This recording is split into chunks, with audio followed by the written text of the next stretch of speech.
প্রকৃতি এখানে ঢেলে সেজে উঠেছে তার নিজস্ব ভঙ্গিমায়। কাচের দেওয়ালের ওপারে নজর কেড়েছে ময়ূরপঙ্খী। দূরবীনে চোখ রাখলে তোমরাও দেখতে পারবে হরিণের পাল। আপন খেয়ালে ঘুরে বেড়াচ্ছে তারা। বহু বছরের পুরনো গাছপালা তার শেকড় বাকড়ের প্রসার ঘটিয়ে মাথা উঁচু করে দাঁড়িয়ে। আর সবশেষে ইচ্ছামতির জলের ওপর পড়ন্ত বিকেলের সূর্যের আবছা নির্যাস, আর সঙ্গে নৌকা বিহার।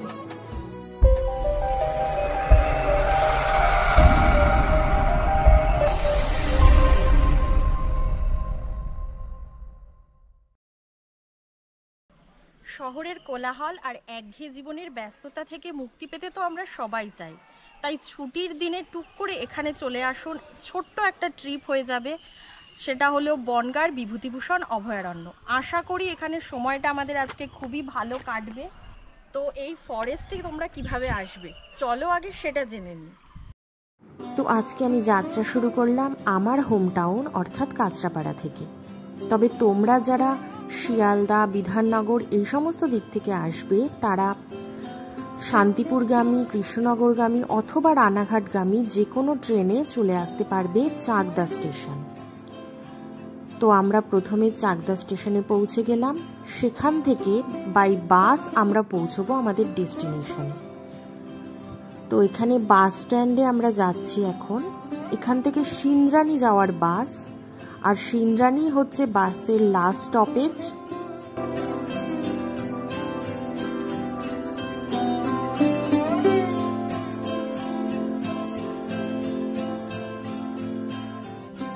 বন্ধুরা তোমরা দেখতেই পাচ্ছ আমি চাকদা থেকে এই যে সিন্দ্রানী বাস স্ট্যান্ডে নামলাম, সিন্দ্রানীতে এসেছি। তো এখান থেকে এবার আমরা টোটো ধরে যাব। তো বলে দিই, চাকদা থেকে যখন সিন্দ্রানীতে বাসে উঠবে, বাসে প্রতিজনের ভাড়া 43, আর সময় লাগলো আমাদের 1 ঘন্টা 5-7 মিনিট। আমরা হয়তো যেটা ভেবে বেরোই, রাস্তায় বেরোলে হয়তো রুটটা অন্যরকম হয়ে যায়। যাই হোক, আমি চাকদা থেকে ওঠার সময় ভাবিনি যে বাসের জার্নিটা এতটা কষ্টের মনে হবে। হয়তো আমার ক্ষেত্রেই মনে হয়েছে।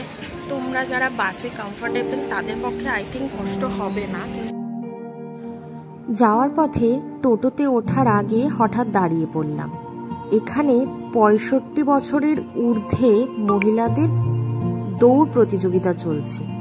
দেখে অবাক লাগলো। আমরা এই বয়সেও এতটা ফিট নই, এরা যতটা ফিটলি এই প্রতিযোগিতায় অংশগ্রহণ করছে।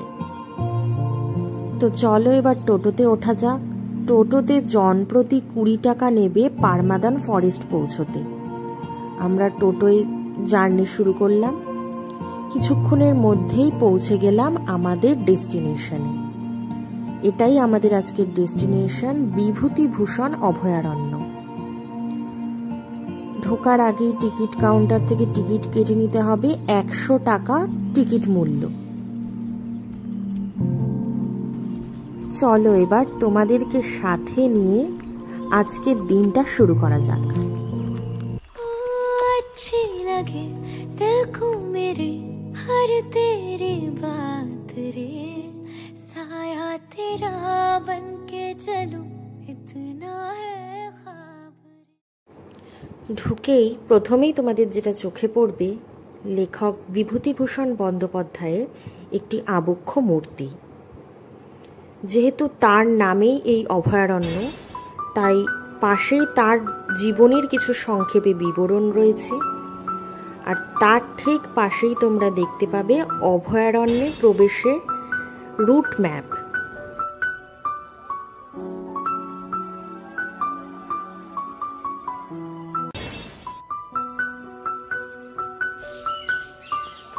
যেতে যেতে যে কথাটা আমার মনে হলো তোমাদের সাথে শেয়ার করা দরকার, এই ফরেস্টে আসলে তোমাদের গাইড করার মতো কাউকে পাবে না, তোমাদের নিজেদের মতো করেই ঘুরতে হবে।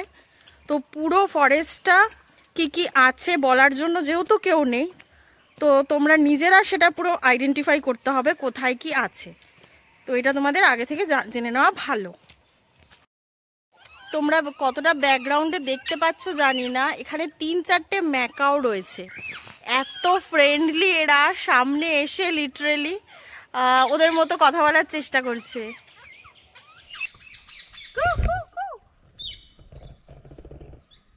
ফটো তুলতে গেছো বাবা? ও শোনা বাবা, কি দারুণ! ওয়াও, দাঁড়া ছবি তুলি। কতক্ষণ পোজ দিয়ে রয়েছে দেখেছো? আরে ব্যাস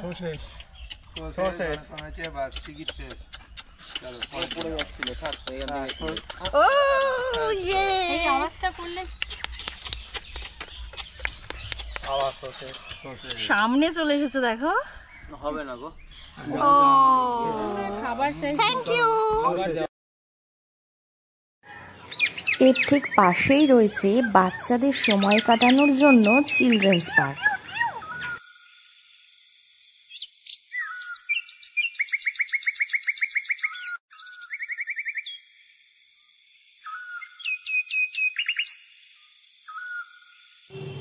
জঙ্গল আমার বরাবরই প্রিয়। শহরের যান্ত্রিক জীবনের জাতাকল থেকে বেরিয়ে এসে পা বাড়িয়েছিলাম এক অজানার উদ্দেশ্যে। চারিদিকে শুধুই সবুজের সমারোহ, দুধারে গাছের সারি আর পাখির কলতান।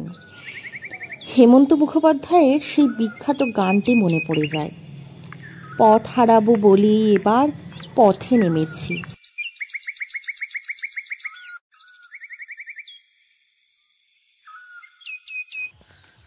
তো যখন তোমরা এখান দিয়ে হাঁটবে অবশ্যই এই তারজালির জায়গাগুলোতে নজর রাখতে হবে, হরিণ যদি দেখার ইচ্ছে থাকে তোমাদের।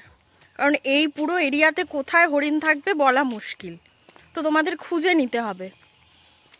যে জায়গাটাতে এখন রয়েছি এখানে পেছনে 3টে হরিণ রয়েছে, কিন্তু আমার ফোনের ক্যামেরাতে এত ক্যাপাবিলিটি নেই যে এই 3টে হরিণকে তুলতে পারছে এতটা দূর থেকে। তো ব্যাকগ্রাউন্ডে তোমরা বুঝতে পারছো কিনা জানি না,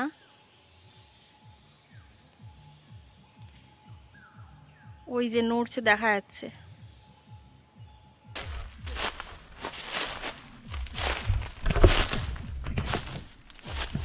ওয়াও,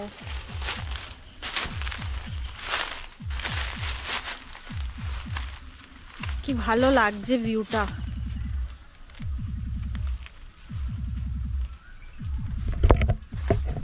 তো আমি যে জায়গাটা রয়েছি ব্যাকগ্রাউন্ডে ওই দেখো তোমরা দেখতে পাচ্ছ, এখানে সব হরিণগুলোকে খেতে দেওয়া হয়েছে। এখানে টাইম হচ্ছে 3টের সময়, দুপুর 3টের সময় এখানে হরিণদের খেতে দেওয়া হয়। তো যারা এরকম ঘুরে ঘুরে হরিণ দেখবে না তারা এই দুপুর 3টের ঠিক আগে আসবে। এখানে সমস্ত হরিণ একসাথে এই জায়গাটা খায়, তোমরা ব্যাকগ্রাউন্ডে দেখতেই পাচ্ছ। আর ভিডিওতে তো আমি আরেকটু জুম করে দেখাবোই।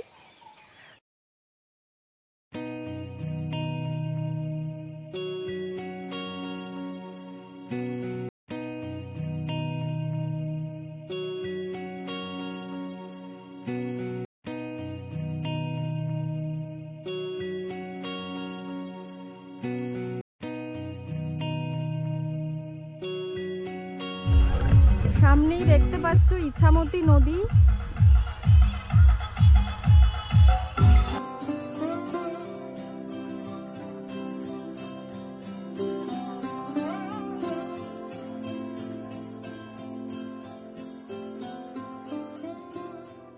তো তোমরা যদি এই জায়গাটা আসো আমি বলবো অবশ্যই নৌকা একটু চড়ো, এখানে 20 টাকা ভাড়া জাস্ট নদীর ওপারে যাওয়ার জন্য, যাতায়াতে 20 টাকা।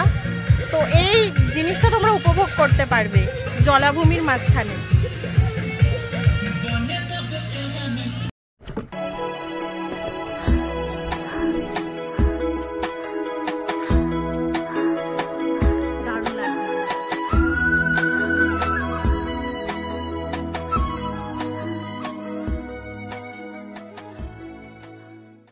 মাছ আছে? কি মাছ আছে? চিংড়ি বাদে ইলিশ। বাবা কাকারা পেয়েছে আমাদের। আচ্ছা, রুই তারপর ওই ধরনের মাছ তো পাওয়াই যায়।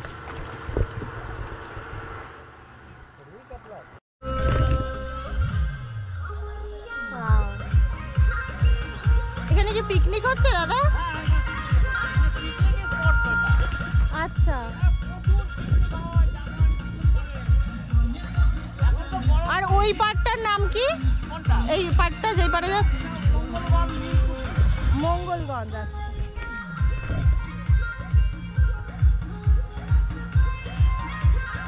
এখান থেকে ওই নীলকুঠির ওটা আছে না? কতটা দূর? সামনেই। নদীর ওপারে এই মঙ্গলগঞ্জের প্রধান আকর্ষণ হলো নীল সাহেবের কুঠি। কথিত আছে এখানে বসবাস করতেন অত্যাচারিত এক নীল সাহেব। অত্যাচারিত নীল চাষির ধারালো অস্ত্রের কোপে সেই সাহেবের প্রাণ যায়। তারপর থেকেই এই জায়গাটার নাম হয় কাটা সাহেবের কুঠি। বুঝতেই পারছো এটা পুরো একটা ভগ্নপ্রায় বাড়ি, কোনো সংরক্ষণ নেই খুব স্বাভাবিকভাবেই।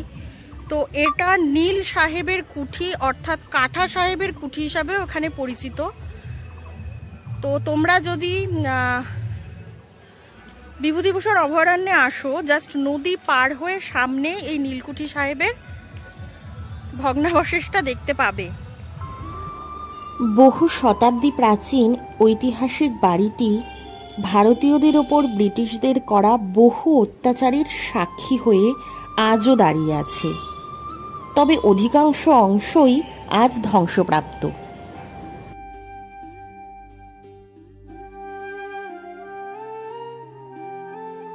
একতলা থেকে একটি জরাজীর্ণ সিঁড়ি রয়েছে দোতলা যাওয়ার জন্য। এই সেই সিঁড়ি, তবে আমি ওপরে ওঠার খুব একটা চেষ্টা করিনি। সেখান থেকে আবার আমরা ফরেস্টে ফিরে আসলাম, কারণ এবার তো ফেরার পালা।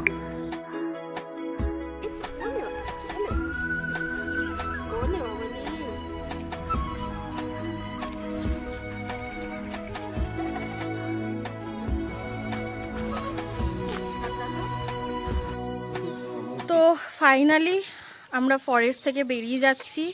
ভীষণ ভালো এক্সপিরিয়েন্স। আর লাস্টে যে শো স্টপার ছিল সে আমার লাইক হাঁটতে গিয়ে এত কষ্ট হচ্ছিল, সাফোকেশন হচ্ছিল। তো তখনও ভালো লাগছিল না শরীরটা, কিন্তু ওকে দেখার পর লাইক আমি এনার্জেটিক হয়ে গেছি। ওটা আমার শো স্টপার ছিল আজকের ভিডিওর। তো তোমাদের কেমন লাগলো ভিডিওটা অবশ্যই জানিও। কেমন লাগলো জিজ্ঞেস করা ভুল, তোমাদের অবশ্যই ভালো লেগেছে। আর তার জন্য তো ভিডিওটা অবশ্যই শেয়ার করতে হবে ফ্রেন্ডসদের সাথে, আমার চ্যানেলটাকে সাবস্ক্রাইব করতে হবে। তো আজকে এই পর্যন্তই, টাটা। আর তোমরা লাস্ট ভিউটা দেখে নাও। This is the complete view. এখান থেকে আমি জার্নিটা স্টার্ট করেছিলাম আজকে ফরেস্টের সকালে। আর এখন বাজে বিকেল কটা?